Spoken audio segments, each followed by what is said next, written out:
Hello, and welcome back to yet another Bug Fables community choice. This time around, we are going to talk about your favorite Explorer team in Bug Fables. The only one you could not vote for was Team Statemouth, because if they were allowed to be voted for, they obviously would win. Let us begin. In 5th place, with 7% of the votes, it is Team Ant, consisting of Jen and Aerie. These two ants are unimpressive.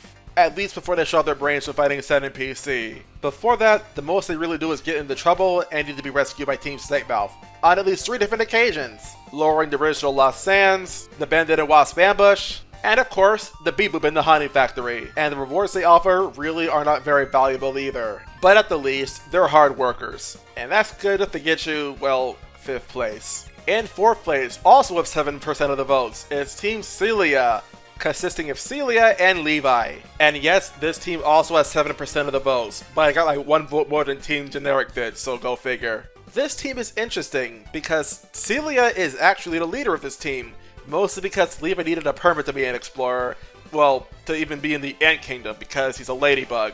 But he was allowed to be an explorer, which goes to show that Eliza II doesn't think all ladybugs are evil, just most of them. Anyway, Celia and Levi are at least competent fighters. We don't know how competent, but they can at least handle a Wasp Trooper all by themselves. The same cannot be said for Misty or Scarlet though. The duo also gives us a really good reward. Access to the Underground Tavern, which means a lot of other options available to us as far as crystal berries being spendable, spy cards, and bounty rewards. Team itself is okay, but the reward they give is awesome. If only they were more noteworthy, I'd love to see them higher on this list.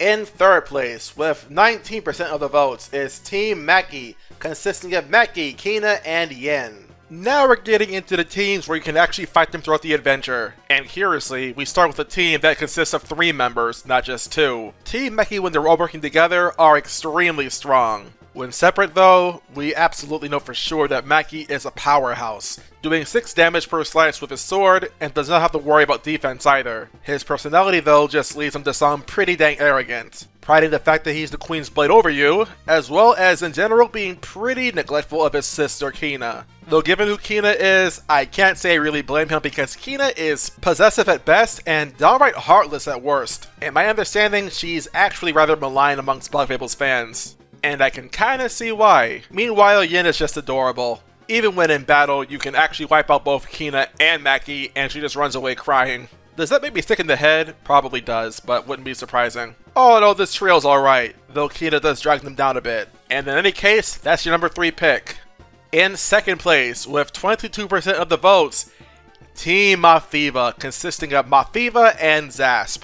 Oh boy, how do I be nice to these two? Team Mafi can be described as a nuisance in my opinion. If they're not getting into trouble and needing your rescue, they're actively trying to fight you and try to ruin your day. In a way, they kind of remind me of Pokemon's Team Rocket, just there's no Meowth or Wobbuffet to really make things funnier. Though Zasp does warm up to Team Statemouth a little bit more when he gets rescued from a Honey Nation, and he helps to save Leaf's life in the process of getting to Chapter 4 Sandcastle, he's still, unfortunately, a deep believer of hoes before bros. And even though later on in life they're supposed to get married, as I would say both to Zasp and to my subscribers, you can do so much better than Mafi. Mafi is callous, selfish, a real pompous braggart. She acts like a big shot, but is quite possibly the dimmest flame you'll ever find in a matchstick. Not to mention, she really cannot be alright in the head. If you ask me, I'm surprised she's still able to keep her head, but whatever. I mean, if I was Eliza at the second and I saw Mafi trying to invade on diplomatic duty to try and get the termites on her side, potentially jeopardizing all Bulgaria as a whole, I can promise you I'd be very much cross. That aside, the duo of Team Mafi is actually pretty potent in battle. I think in every playthrough, these two are just really challenging to fight, like all the time. And I can't quite nail down a consistent strategy to work every time against them either. If nothing else, this makes them generally pretty fun to go against.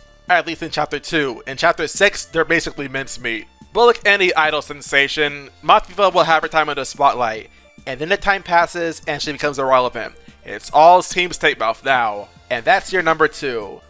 And in 1st place, with 45% of the votes, is Team Slacker, consisting of Stratos and Delilah. To my knowledge, these two were picked strictly because of the super boss they have together. And like, okay I guess. I mean, I personally care more about the fact that you sometimes meet them throughout your adventure, and they sometimes have hints to drop towards you as well. If it's not the sandcastle, it's about finding bounty fights to fight instead. Though I guess it's pretty neat foreshadowing as well, that fighting all these bounty fights allows you to fight Team Slacker themselves. And yeah, it's a pretty hard fight. Though by the time you can actually get to fight them, you are probably so well equipped that they won't be that challenging either. But that's just me. You likely find them much harder because, well, you like having fun with the game. Me, I just like to break stuff. And that's your number 1 pick.